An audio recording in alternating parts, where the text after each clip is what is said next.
C'était comme un retour vers le passé. Celles-sur-Belle, qui évolue en 2e division, reçoit une équipe de Ligue féminine. Mais cette fois, ce n'est pas en championnat, mais en Coupe de France, les 16e de finale. Et en face, c'est Nantes, l'une des leaders de LFH, avec ses joueuses internationales. Dès le début de la rencontre, les Nantaises prennent les devants avec un 3-0 en 4 minutes. Mais les Celloises en rouge jouent libérées et restent au contact. L'écart est faible, 11-14, puis 13-16 à la mi-temps. C'est pas parce que c'est Nantes et que c'est une D1 qu'on allait avoir peur ou pas jouer notre jeu. Au contraire, on n'avait rien à perdre, entre guillemets. Voilà, juste d'essayer de se rassurer, d'essayer de faire bien ce qu'on sait faire, c'est-à-dire se battre. Donc on a eu de l'échec, on perd encore des ballons bêtement et contre ces équipes-là, on le paye cash. Si les deux Sévriennes jouent leur va-tout, l'expérience et l'efficacité sont en face côté nantaise. Dans le dernier quart d'heure, Nantes va durcir son jeu et aligner les buts jusqu'à l'emporter 22-32. C'était pour nous l'occasion de se mesurer, de s'évaluer, de comprendre tout le chemin qui nous reste encore à parcourir pour se dire qu'on peut retourner en D1 la saison prochaine.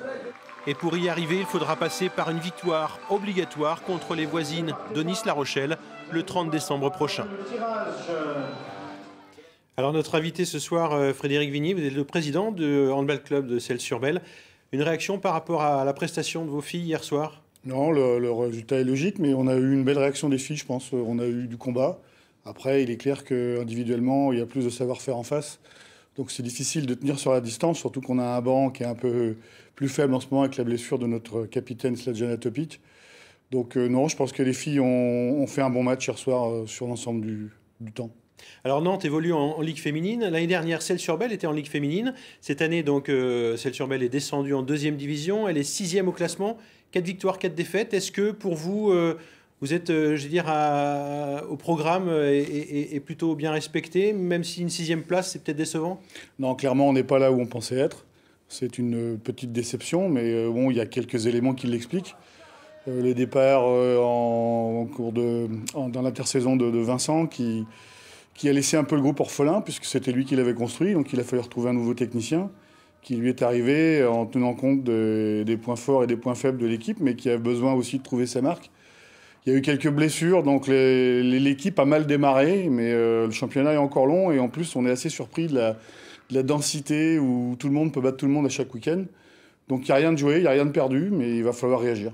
Alors cet objectif de remonter en Ligue féminine, est-ce qu'il est toujours d'actualité pour la saison prochaine? Il est toujours d'actualité parce que moi je préfère regarder en haut qu'en bas. Donc le groupe sait que c'est l'objectif du club, c'est l'objectif du groupe, c'est l'objectif de l'entraîneur. On va essayer de trouver un joker pour pallier l'absence de longue durée de Sladja. Après, nous, dirigeants, on travaille parce qu'on a mis quelques critères pour accepter la montée. On ne veut pas, comme l'année dernière, l'avoir sur le tapis vert. On a dit aux filles que pour monter, il faudrait finir premier ou deuxième. Donc on a déjà pas mal de points de retard, donc c'est déjà un handicap. Et puis après, on avait fixé un budget minimum pour y retourner. Financièrement? Parce que c'est compliqué. On a mis la barre à 1 million d'euros. C'est-à-dire que si on n'est pas capable de réunir 1 million d'euros, on n'ira pas. Ok, mais Frédéric Vigny, c'est tout ce qu'on espère pour l'équipe, de revenir en Ligue féminine l'année prochaine. Avant tout, c'est un match qu'il faudra supporter, c'est le 30 décembre prochain, un derby contre Nice-La Rochelle. Il faut absolument le gagner. Il faut le gagner, il faut du monde dans la salle, il faut que ce soit une fête. C'est la première fois où il y a un match entre Noël et le 1er de l'an, donc dans l'histoire du handball français. Donc on va essayer d'être à la hauteur et de ne pas manger trop de chocolat. Merci.